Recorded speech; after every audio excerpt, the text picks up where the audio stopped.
سنا رہا ہوتا ہے، اور اگر کہیں وہ بھول جائے، اگر کہیں وہ اٹک جائے، تو اس کے پیچھے بعض اوقات کتنے لوگ ہوتے ہیں جو اس کو بتانے والے ہوتے ہیں کہ جناب اس سے آگے نہیں چلنا، پہلے اس غلطی کو درست کرو۔ اور اس میں کوئی شرم نہیں ہوتی کہ باپ بیٹے کو ٹوکے یا بیٹا باپ سے کہہ دے کہ نہیں جناب، والد کا ادب و احترام اپنی جگہ پر، شاگرد استاد سے کہہ دے جناب استاد کا احترام اپنی جگہ پر، چھوٹا بڑے بھائی سے کہہ دے کہ جناب ادب و احترام اپنی جگہ پر، مگر یہ کلام مقدس ہے، یہاں پر اٹکے ہو تو اس کو درست کرو گے تو آگے بڑھو گے، ورنہ آگے نہیں بڑھ سکتے۔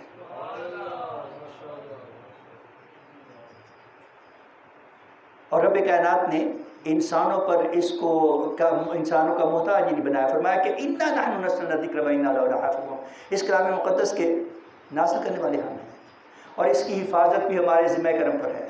اور اس کی ایک جھلک ہے کہ اتنے لوگ اس کے حافظ ہیں، میرا خیال ہے کہ دنیا کی باقی ساری کتابیں، مذہبی کتابیں جو ہیں، ساری مذہبی کتابوں کو ملا کر بھی ان کے حافظ قرآن مجید کے حفاظ کے آدھے بھی نہیں ہوں گے۔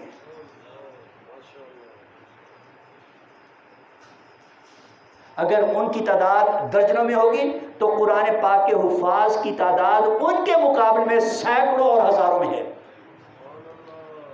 یہ اس کا ایک پہلو ہے۔ لیکن یہ کتاب محض تلاوت کے لیے نہیں بھیجی گئی، محض تراویحوں کے لیے نہیں بھیجی گئی، محض رمضان المبارک کے لیے نہیں بھیجی گئی، محض مرنے والوں کو سورہ یاسین سنانے کے لیے یا مر جانے کے بعد فاتحہ خوانی کے لیے نہیں بھیجی گئی، بلکہ فرمایا کہ اصل اس کی یہ ہے، اس کی اصل یہ ہے کہ فیہ ہدی و رحمہ، اس میں ہدایت و رحمت ہے۔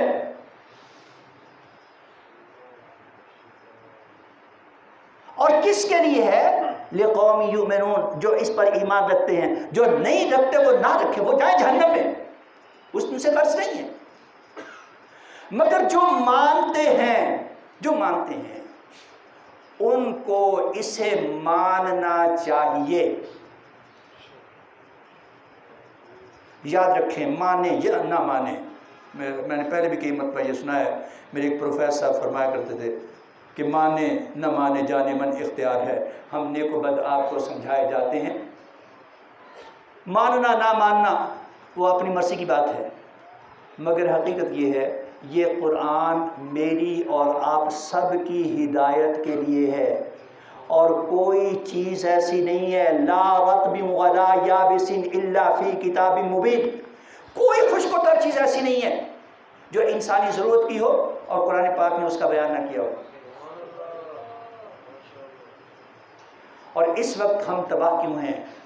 ہمارے آباء و اجداد مؤسس کیوں تھے؟ وہ مؤسس تھے زمانے میں مسلمان ہو کر، اور ہم خار کیوں ہیں؟ تارک قرآن ہو کر،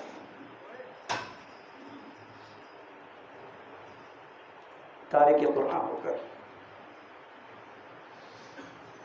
قرآن مجید فرقان حمید کے پیغامات بڑے واضح ہیں، بڑے واضح ہیں، انہیں بار بار مبین کہا گیا، روشن، کلم کھلے، کلیئر کٹ۔ لیکن جب عمل کی باری آتی ہے نا تو پھر ہم اپنی خواہشات کو دیکھتے ہیں، اور رب کائنات نے فرمایا کہ لوگوں، اس دنیا میں ایسے بھی افراد ہیں جنہوں نے اپنی خواہشات ہی کو اپنا معبود بنایا ہوا ہے۔ ان کا رب اللہ تبارک و تعالی ان کے نزدیک نہیں ہے،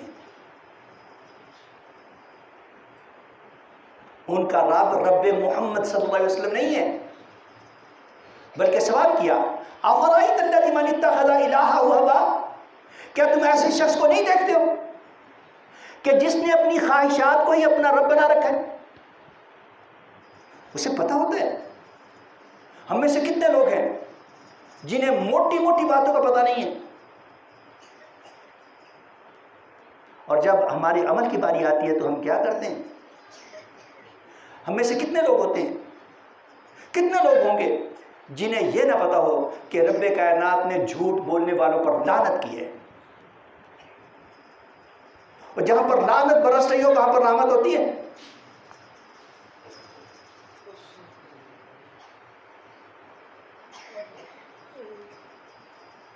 اقتدار کے ایوانوں سے لے کر گلیوں اور بازاروں تک، چھاوڑی والے سے لے کر جہاں تک اوپر تک چلے جائیں، کوئی ایسے شعبے ہم نامزد کر سکتے ہیں کہ جہاں پر یہ کہا جا سکے کہ یہ جھوٹ سے پاک ہے؟ کیا پتہ نہیں ہے؟ سیرت نبوی کا علم نہیں ہے کہ یہ معلوم نہیں ہے کہ رب کائنات نے یہ اعلان کر رکھا ہے وَمَن يُطِعِ اللَّهَ وَرَسُولَهُ فَقَدْ فَازَ فَوْزًا عَظِيمًا، جس خوش نصیب نے اللہ کی بات مانی اور اس کے رسول کی بات مانی، اللہ یہ کہتا ہے کہ یقین کرو کہ اسی کے لیے عظیم الشان کامیابی ہے۔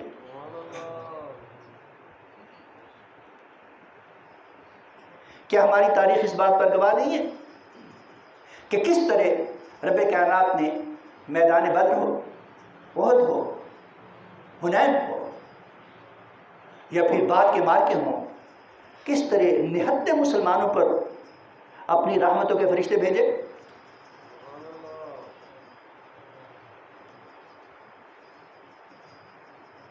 اور کیا یہ تاریخ نہیں بتاتی کہ ہے یہاں یورش تاتار کے افسانے سے مل گئے، پاسباں مل گئے کعبہ کو صنم خانے سے؟ یہ پتہ نہیں ہے، لیکن ہمارا کردار کیا ہے؟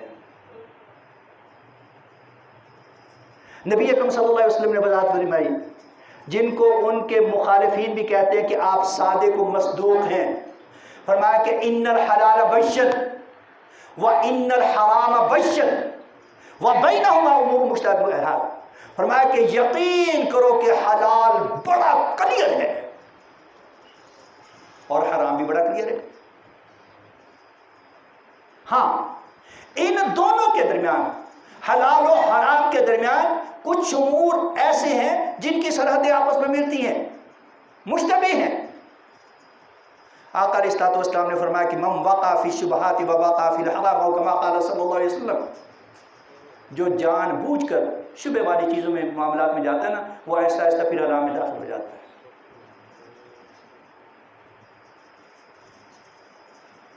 کیا صرف شراب حرام ہے،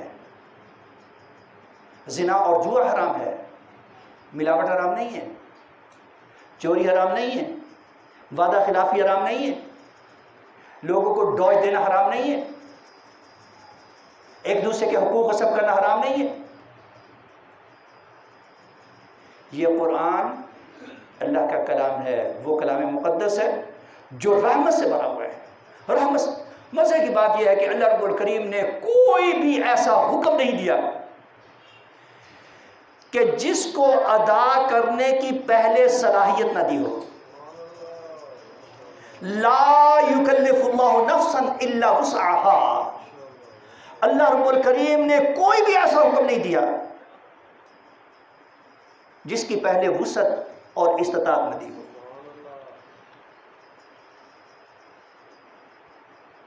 زکوٰۃ صرف اسی خوش نصیب پر ہے جس کو پہلے مال عطا کیا ہوا ہے۔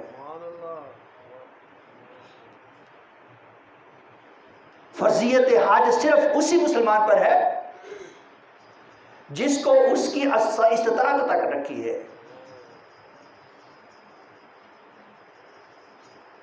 بیمار پر اور مسافر پر روزہ مؤخر کرنے کی اجازت ہے۔ جو شخص وضو کرنے کی استطاعت نہیں رکھتا اس کو ریلیکسیشن دے دی ہے۔ رب کریم پہلے استطاعت عطا کرتا ہے پھر حکم کا نفاذ کرتا ہے۔ تو یہ ایک دکھ بری بات ہے، کرتے رہتے ہیں۔ آپ لوگوں کی مہربانی صرف اتنی ہے کہ آپ خاموشی سے سن لیتے ہیں،